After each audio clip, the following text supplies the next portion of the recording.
Son os máis de 3.600 kilos de cocaína en fardos incautados pola Policía Nacional que chegaron á costa galega nun semisomerxible. Os axentes tamén detiveron 14 persoas, entre elas os 3 tripulantes do narcosubmarino.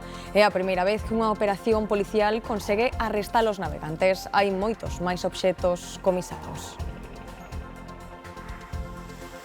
Imaxes espectaculares as que deixa os restos do ciclón Gabriel no leste de España. Chuvias torrenciais que xeraron múltiples incidencias en Aragón, Cataluña e Valencia esta madrugada con varios asolagamentos. Na provincia valenciana continúan en alerta. Mantense o aviso vermello por acumulacións de auga que poderían superar os 200 litros por metro cadrado en 12 horas. Os doentes do segundo cancro de sangue máis frecuente en Galicia, o mieloma múltiple, van contar con novos medicamentos. O Goberno galego aprobou 100 millóns de euros para reforzar as terapias personalizadas que permiten modificar células do paciente para combater a súa enfermidade.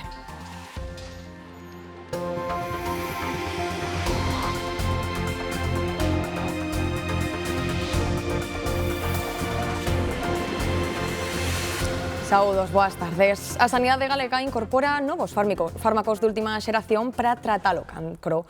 Os doentes galegos de mieloma van dispoñer dun novo medicamento para facerlle fronte á enfermidade. Gloria. Sí, efectivamente, Antía 100 millóns de euros por os medicamentos CAR-T, pero que son exactamente estes fármacos? Pois son un tipo de terapia avanzada que se basea na modificación xenética dunhas células determinadas do doente. En Galicia, aproximadamente 250 doentes adultos de mieloma múltiple van poder ser tratados con esta terapia, unha das máis avanzadas na loita contra o cancro. O mieloma múltiple é o segundo tumor hematolóxico máis frecuente na nosa comunidade. A terapia CAR-T das máis avanzadas contra o cancro consiste en modificar no laboratorio as células do paciente para rearmalas contra a enfermidade. A Xunta prevé que a partir do ano que ven estes tratamentos se poidan fabricar en Galicia, pero ata agora hai que compralos. Ao catálogo dos que xa se mercan, o Sergas sumará outros 2 en que investirá 100 millóns de euros. Dirixidos aos pacientes adultos con mieloma múltiple, que é o segundo tumor hematolóxico máis frecuente en Galicia. A previsión é poder atender a 250 persoas con este tumor, un investimento de case 400.000 euros por paciente que demostra o esforzo que seguimos facendo en atención oncolóxica. Esforzo que pode facer a Xunta, explica o presidente, grazas a medidas de aforro como a compra centralizada de material sanitario para todos os centros do Sergas, que permitirá aforrarlles aos galegos, di, 65 millóns de euros en 3 anos. Trátase de poñer a disposición dos galegos e das galegas os mellores tratamentos, os mellores dispositivos, as mellores terapias que haxa no mercado, sin esquecer, e creo que isto o entende todo o mundo, a necesaria xestión racional dos recursos económicos. Ademais da compra conxunta de material que permite negociar mellores prezos cos provedores, a Xunta tamén prevé outras medidas de aforro como axustar as doses dos medicamentos ás necesidades de cada paciente. E tamén no eido sanitario está xa en marcha a campaña de vacinación da gripe da COVID na nosa comunidade. Nesta primeira fase, a inmunización céntrase nos residentes e traballadores dos centros sociosanitarios galegos, máis de 30.000 persoas. Vamos poñer as vacunas, vale? Unha nun ladiño e outra noutro, vale, Leonida? Sí. Porque o vacuno todos os anos, cando toca. Home, que así non hai posibilidade de agarrar nada, entende, non? Esta é a do COVID, para do outro lado, a da gripe. Porque eu son ya un pouco delicada, un pouco... Bueno, me los mandaban poner sempre e eu los ponía. E nunca tuve problema, gracias a Dios. Os 80 residentes deste centro de maiores dependentes do Carballiño foron dos primeiros en vacinarse. Sí? Ai, non doeu nada. Non doeu moito. Hombre. Relevante tanto para eles por ser un sector vulnerable para infeccións respiratorias e tamén para os traballadores que temos que colaborar neste sentido. Cubre la parte inflamatoria, sobre todo las infecciones altas, y eso hace que disminuya el riesgo, disminuya las complicaciones.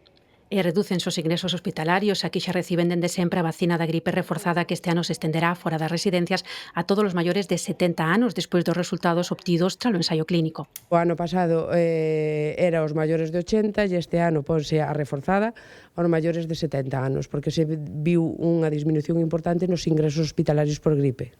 Xa non se vacinará nos grandes recintos senón nos centros de saúde. Os maiores de 60 e os cativos ata 11 recibirán a citación por mensaxe. Se a xente non acude, a enfermera chamará por teléfono, chamará o PSG, o administrativo.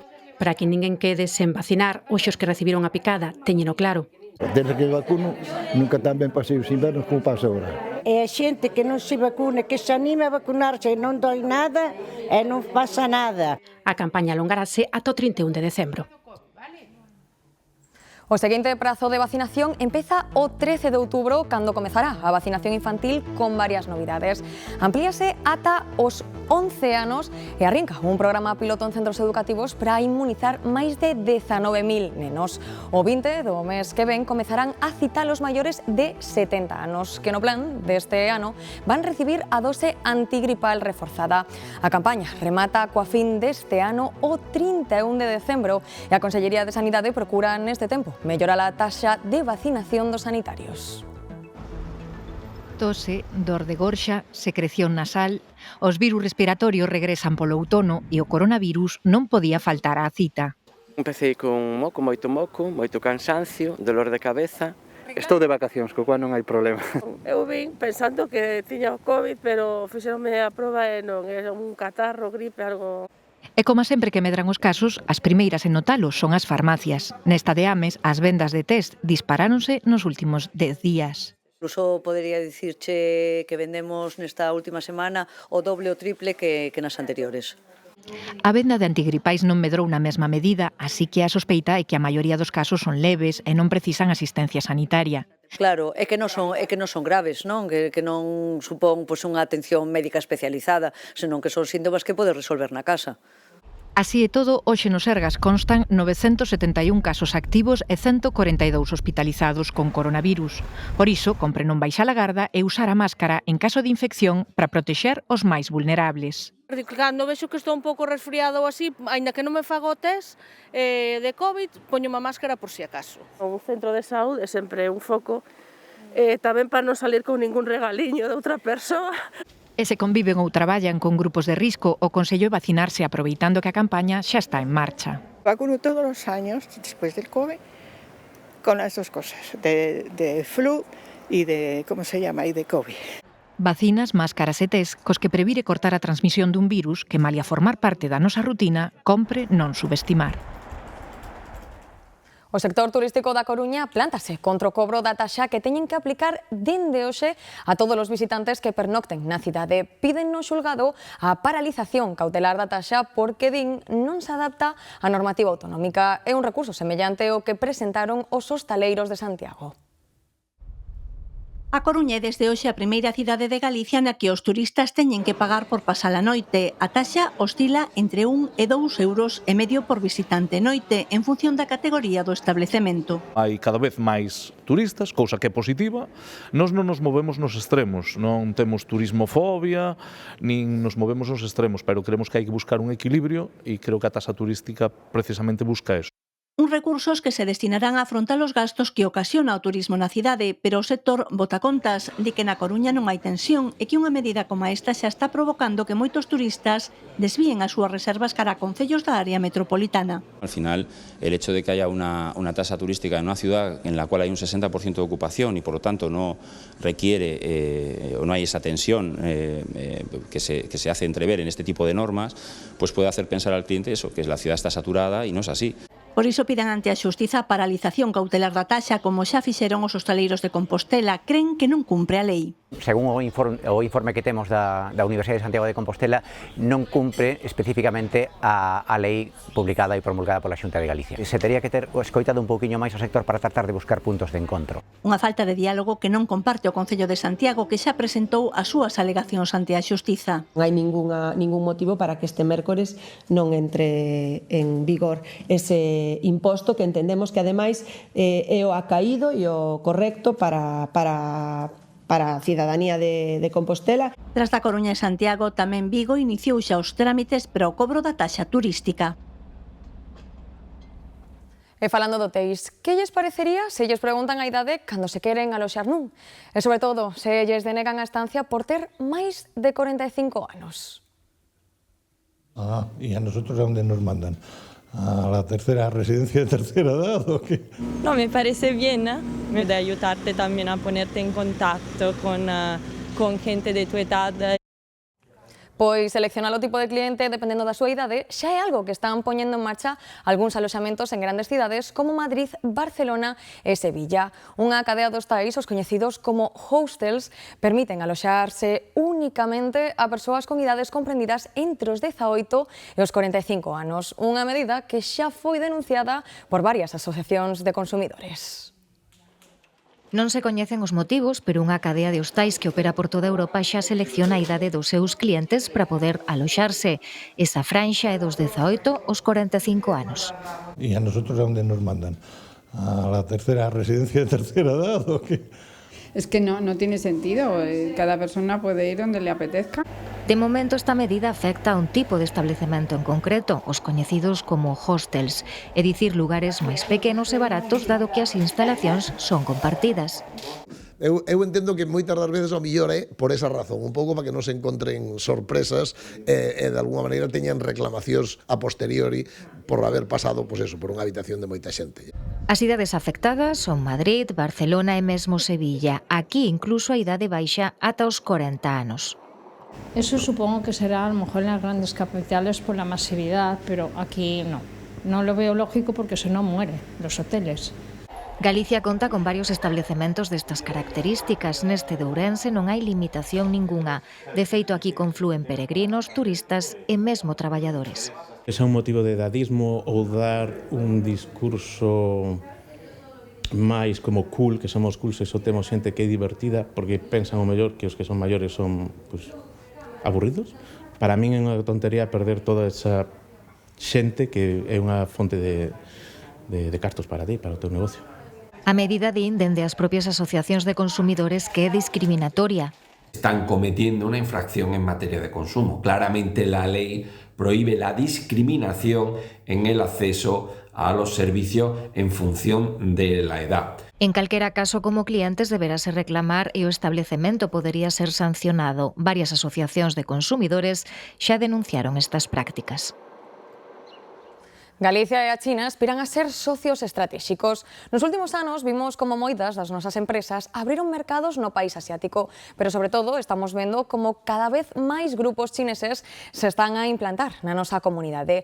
Interésalles sobre todo a logística, a construción e o sector industrial.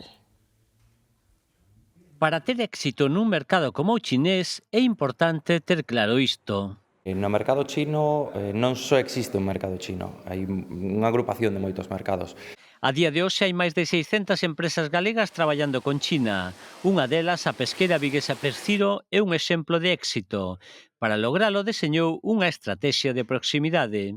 Nosotros traballamos allí coas persoas todas que traballan na nosa oficina son locais. As nosas empresas apostan cada vez máis por sair fora, pero os chinos tamén ven en Galicia un mercado moi apetecible.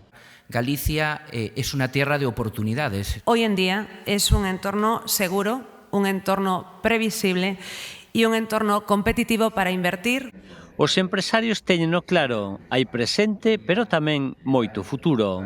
Galicia e China pueden pasar de ser meros socios comerciales a convertirse en aliados estratégicos? Para chegar ata aí, aínda queda moito camiño por percorrer.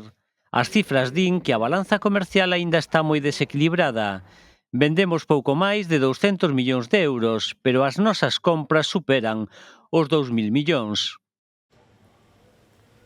Os prezos subiron 2 décimas en setembro, ata o 2,9% segundo o dato avanzado polo INE, e o nivel máis alto dende febreiro. A suba responde sobre todo ao prezo dos carburantes e da electricidade. A que descendeu algo, 1 décima, foi a inflación subxacente, que non inclúe enerxía nin alimentos frescos, queda nun 2,3%. A Fundación de Estudos de Economía Aplicada considera que o actual sistema de pensións é insostible. FEDEA propón cambios nas cotizacións e no cálculo das rendas. Entre as medidas que defende están revalorizar as pensións por debaixo do IPC, elevar a idade ordinaria de xubilación ou aumentar o período de cálculo da base reguladora. Moi pendentes tamén da investigación que afecta a muller do presidente do Goberno. Un novo informe da UCO confirma que a asesora de Begoña Gómez participou dun xeito activo nos negocios privados da muller do presidente. O xuíz Peinado ten xa estes documentos no seu poder. María Cheda, que máis sabemos? Sí, pois trátase, Antía, dun informe ao que tivemos acceso e que analiza todos os correos intercambiados ao longo de prácticamente 3 anos entre o vicerreitor da Universidade Complutense e a asesora de Begoña Gómez. Grazas a estes documentos sabemos que Cristina Álvarez non só participou dun xeito activo, senón tamén constante na busca de fondos para esa cátedra. Isto contradí a versión de ambas as dúas ante o xuíz, dixeron que únicamente se dedicara a unhas cuestións puntuais. Hoxe, un día máis, o Goberno e os seus aliados insisten en que non hai caso, pero estes documentos son cruciais para a investigación deste quinto delito do delito de malversación á muller do presidente. O xuíz Peinado segue investigando os correos da asesora Cristina Álvarez. Este luns reclamou os que mantivo co Instituto de Empresa, o organismo do que depende o Africa Center que dirixiu Begoña Gómez. E xa ten na mesa o informe da UCO dos que mantivo co vicerreitor da Complutense, Juan Carlos do Adrio. Son 121 correos electrónicos que constatan as frecuentes xestións que a asesora facía buscando patrocinios para a cátedra da muller do presidente. E facíao tanto dende unha conta de correo privada como a de Begoña Gómez da Universidade, pro PP. Incorrecto e indecente. Tamén se fixo público o informe que enviou a Intervención do Estado, que depende de Facenda, a Fiscalía Europea. O organismo ve posible fraude e discriminación na adxudicación de 2 contratos públicos por máis de 8 millóns de euros á empresa de Juan Carlos Barrabés. A pesar destas conclusións, a ministra do ramo defende a inocencia de Gómez. Estamos convencidos de que al final la luz se arrojará sobre todas las sospechas que algunos de manera electoralista, mentirosa, interesada, quieren lanzar sobre el entorno del presidente. Tenemos mucha tranquilidad. O PP pon o foco no presidente do Goberno. Van a decirnos que hasta en su propio gobierno hay lawfare porque estos amaños los denuncia la Intervención General del Estado. Yo creo que ni David Sánchez ni Begoña Gómez hubieran podido hacer nada de lo que estamos conociendo sin la acción de su hermano y de su marido. Os interventores de Facenda creen que o empresario Barrabés se beneficiou inxusta e ilegalmente coas cartas de recomendación de Begoña Gómez. E hoxe, pendentes tamén da vertente navarra do caso Coldo.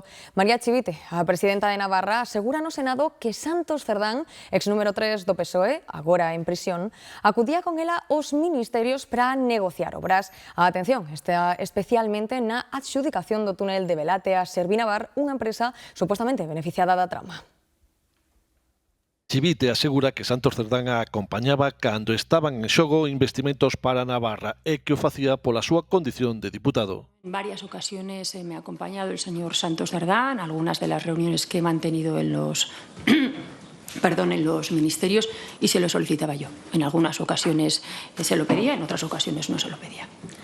Unha desas obras é a do túnel de Belate axudicado a UTE formada por Servinavar e Acciona.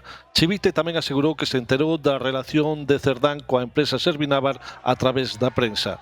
Da trama navarra do caso Coldo tamén falou outra vez Víctor de Aldama. No es que yo llegara, como se dice, y les he corrompido a todos ellos. Así ellos ya tenían su trama de corrupción. Aldama, presunto comisionista da trama Coldo, tamén dixo que tiña clarísimo. Que o Partido Socialista se financiou de forma ilegal. Dixo a sí mesmo que do rescate da aerolínea Plus Ultra. Yo escucho tanto a Ábalos como al señor Coldo García que en ese rescate se iba a financiar con 10 millones de euros la Internacional Socialista. Unha operación na que involucra a José Luis Rodríguez Zapatero. Víctor de Aldama tamén falou dunha posible fraude electoral nunhas eleccións xerais. Os socialistas galegos piden á Xunta que denegue o proxecto da fábrica de fibres textiles de Altri en Palas de Rei. O seu líder, José Ramón Gómez Besteiro, avanzou que rexistraron no Parlamento unha proposta para que a Cámara inste o Goberno galego a dar este paso. Entendemos que non hai excusas para que se faga esa desautorización dese proxecto. Por tanto, que non se autorice. É competencia exclusiva, como saben vostedes, todos os proxectos industriais son competencia exclusiva a súa aprobación por parte do Goberno galego e agora que sabemos que vai a ser inviable, o único que debe facer de forma seria por parte dun Goberno é denegalo. A voceira do BNG e o embaixador chino en España abordaron os intercambios comerciais entre ese país e Galicia. Hai 190 empresas galegas que xa teñen presenza estable na China.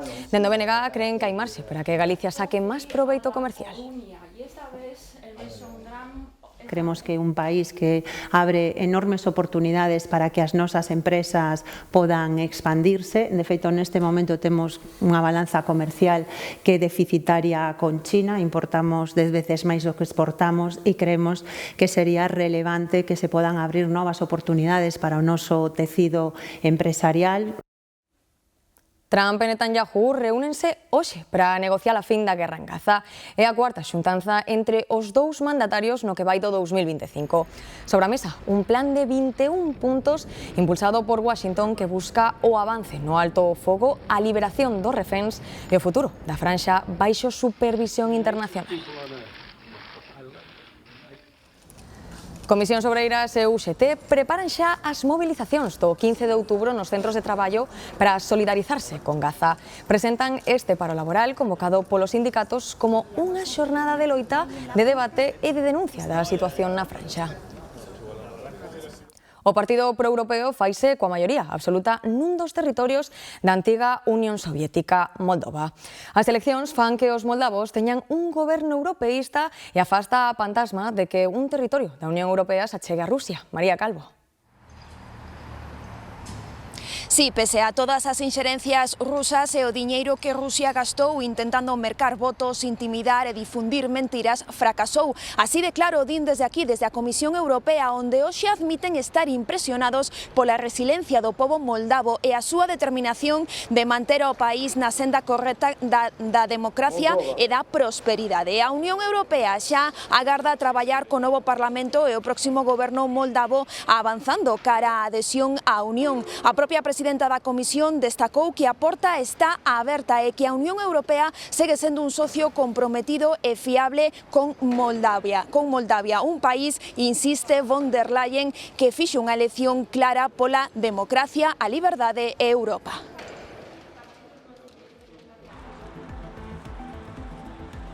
Son os máis de 3.600 kilos de cocaína que traía o último narco submarino que chegou a Galicia.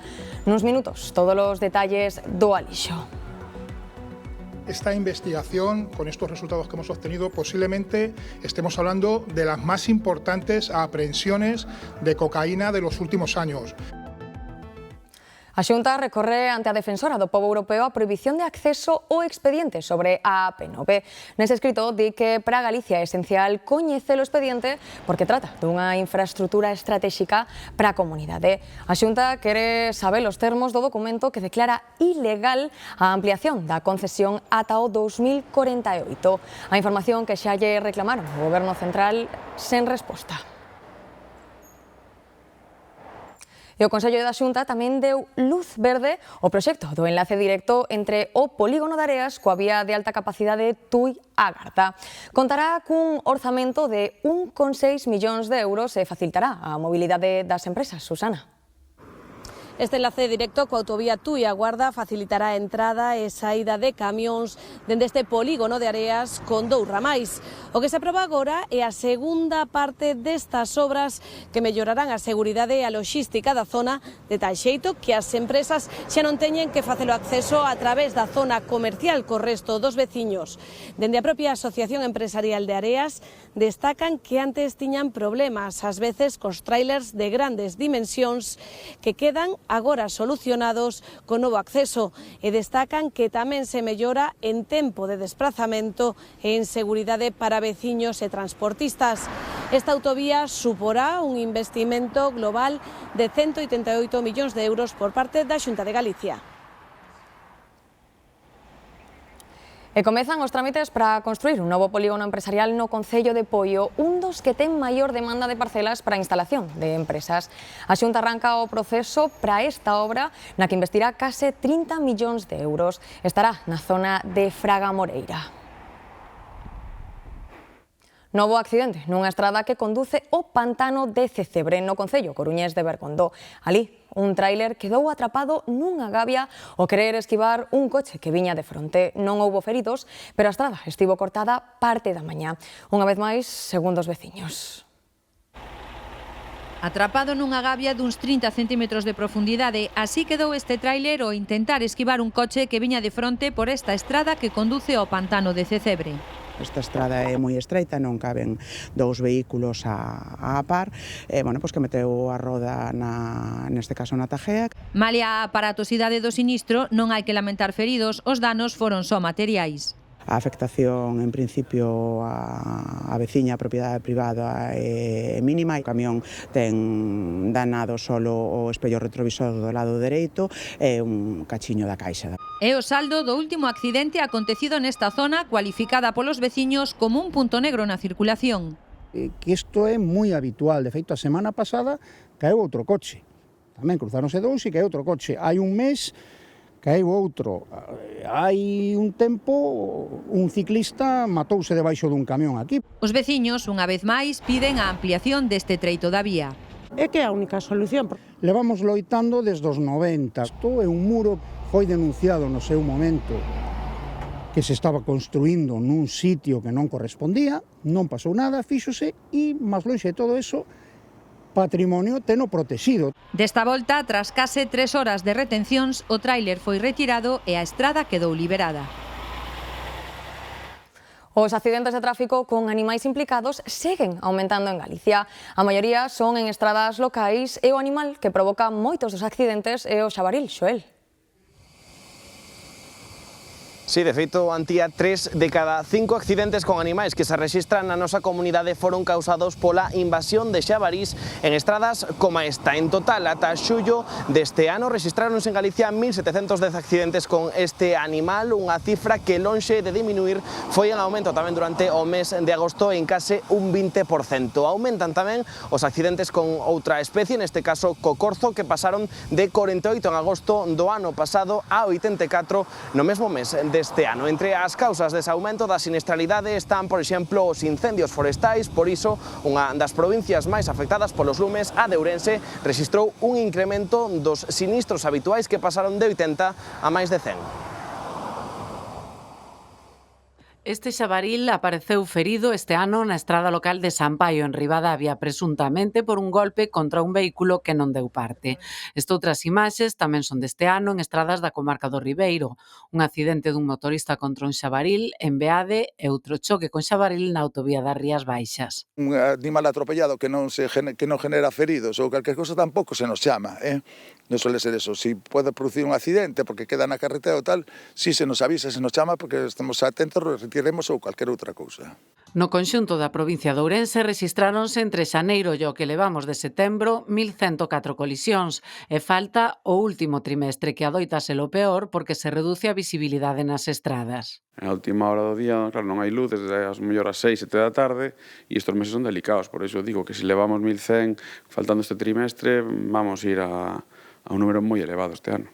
Pero o que máis chama a atención dos datos deste ano é a repunta no mes de agosto, 115 sinistros con animais fronte aos 80 ou 90 habituais. Atribúeno aos incendios. É o mes de agosto con máis datos de colisións con animais registradas dende que temos datos. Os animais andan máis desorientados, perdidos, escapando o lume e iso posiblemente provocará máis sinistros con animais. A alta probabilidade de que nos atopemos cun animal require extremar a precaución e confirmar a cobertura do seguro. O estado no que quedou o vehículo dá conta da magnitude do impacto. O accidente foi na circunvalación de Santiago, á altura do barrio de San Lázaro. O condutor perdeu o control do vehículo e saíuse pola marxen dereita, chocando co muro de contención, quedando nunha zona xardinada que había un poquinho máis adiante. Son os dous escarcerados, tanto o condutor como o acompañante, dous rapaces de 25 e 26 anos. Despois de bater contra un dos piares da Ponte Levada, o coche saiu despedido máis de 150 metros e no percorrido perdeu parte da carrocería. As señales aí están para 80, sabe Dios como virían estes, porque bateron aquí e foron que era lava adiante. Madre mía, iso foi unha abortidade. A veces non somos conscientes de ir ao volante do peligro que levamos na man. Os accidentes aquí hasta ahora levamos uns anos que non, pero había os así a patadas. Ainda morreu unha chica aí do lado de arriba. A xente a veces pasámonos de rosca, pasámonos todos, pero a veces con máis suerte, outras veces con menos suerte. A investigación determinará as causas do sinistro. Barállase unha posible exceso de velocidade, pero os institutores todavía están recabando información para poder determinar a ciencia certa cal é a causa. Hoxe puidemos ver os 3.600 kilos de cocaína intervidos na última operación contra o narcotráfico en Galicia. No cuartel da Policía Nacional da Coruña xuntaron os centos de fardos do maior alixo comisado no que vai de ano. Paula. Aquí na Policía Nacional da Coruña están expostas as 3,6 toneladas de cocaína que chegaron ás costas galegas este mes de setembro en semisumerxible. Son 14 os detidos neste operativo no que incluso cooperou a Axencia Antidroga dos Estados Unidos.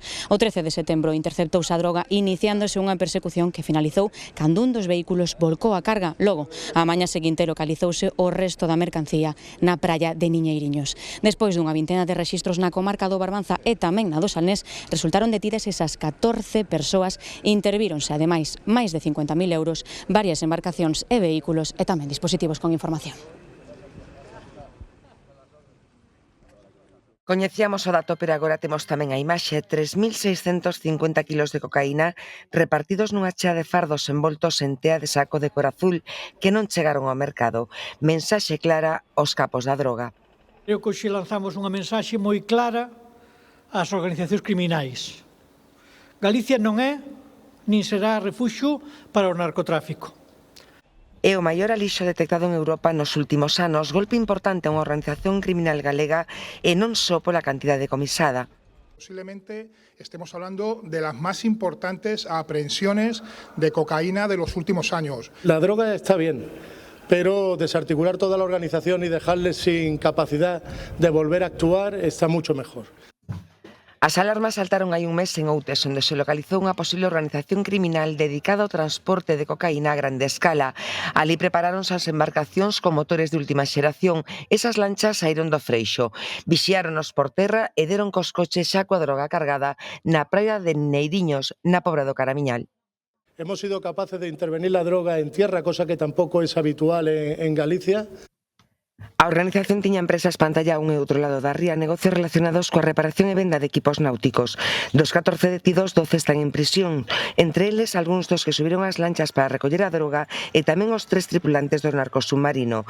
As forzas de seguridade interviñeron ademais 55.000 euros, 2 embarcacións, 5 vehículos e información, unha mercadoría de gran valor. E presten agora atención a este vídeo que corre polas redes sociais. Foi grabado hai 2 días en pleno centro histórico de Ourense. 2 mulleres pelexan entre elas. Unha brande unha vasoira, mentres a outra se protexe cun spray. Noutras imaxes vese como ambas as 2 mulleres se insultan con ameazas de morte. Descoñécese a causa do desencontro.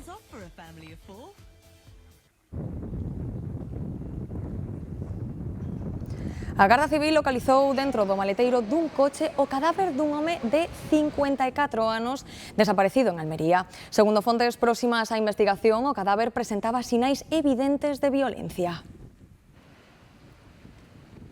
Madre mía. Madre mía.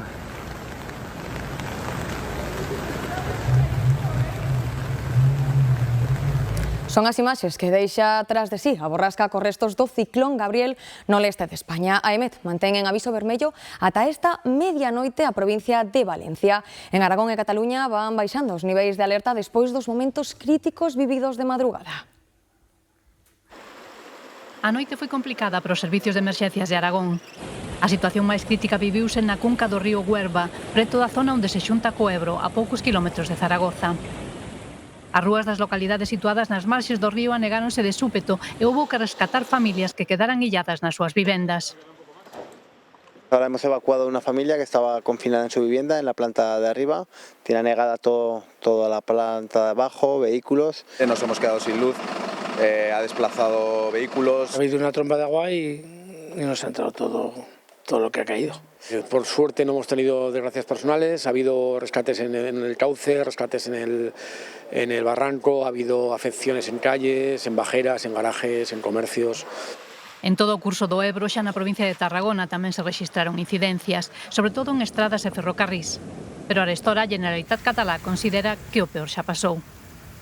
El pitjor ja ha passat, hem d'estar alerta, però no es preveu una intensitat similar a la viscuda en les darreres hores.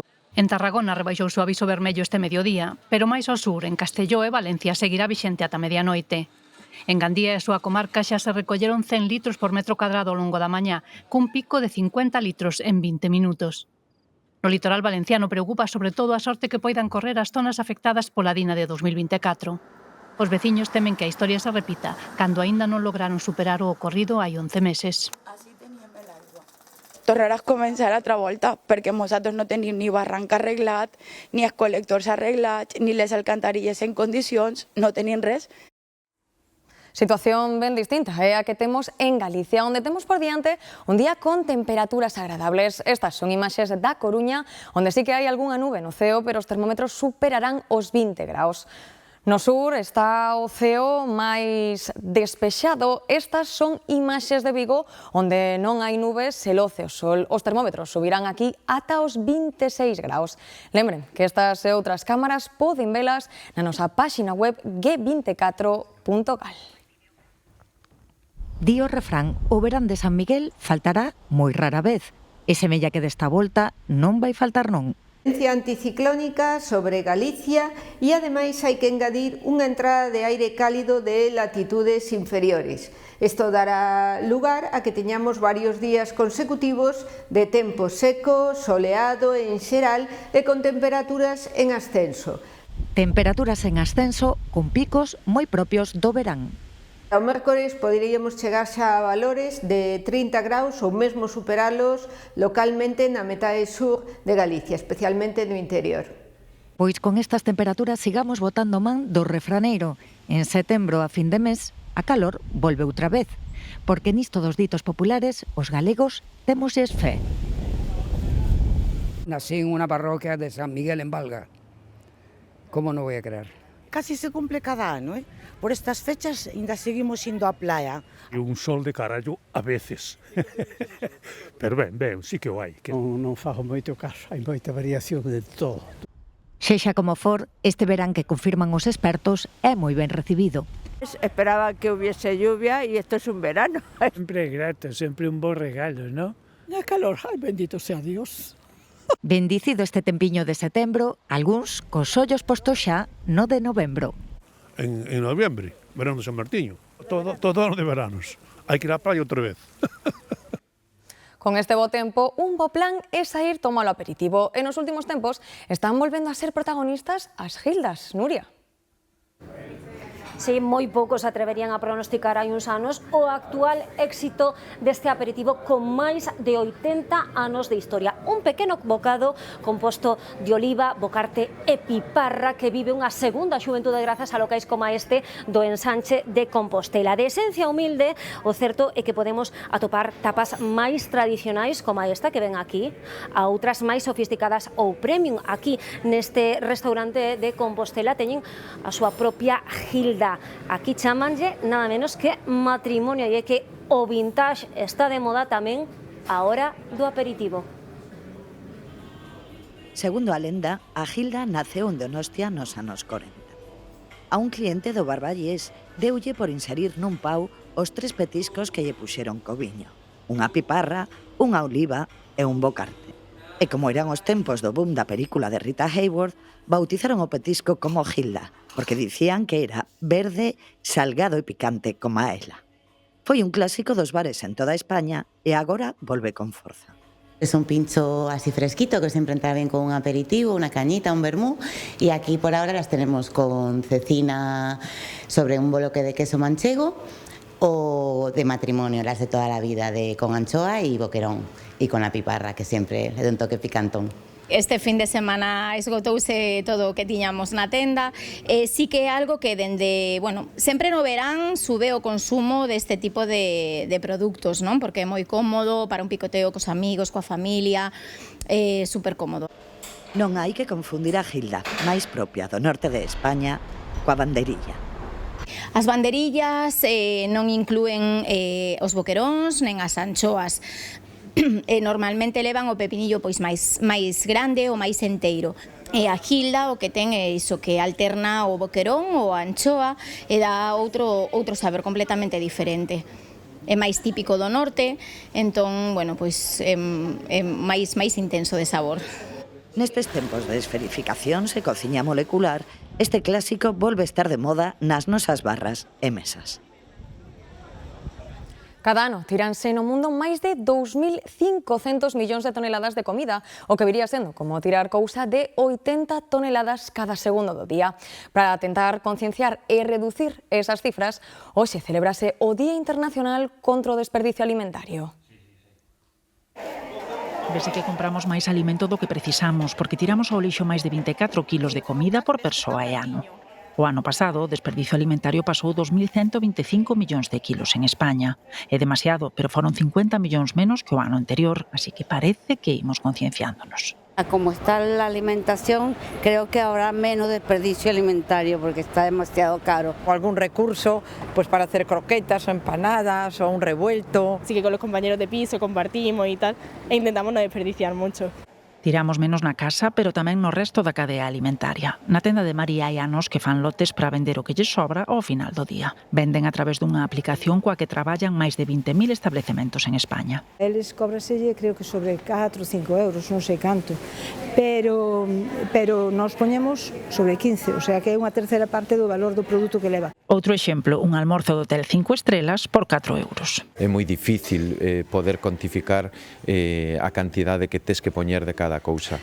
Esta maneira, pois a verdad que é moi boa para que non se desperdicien os alimentos. Darlles un valor ás sobras permite gañar en eficiencia, así que con esa filosofía traballa tamén a industria alimentaria galega. Por ejemplo, proyectos de innovación para obtener nuevos ingredientes, por ejemplo, que tengan funcionalidades para la salud o para la cosmética. Eso hace que aparezcan nuevas líneas de negocio. E lembran que reducir o desperdicio reduce a pegada de carbono da produción alimentaria.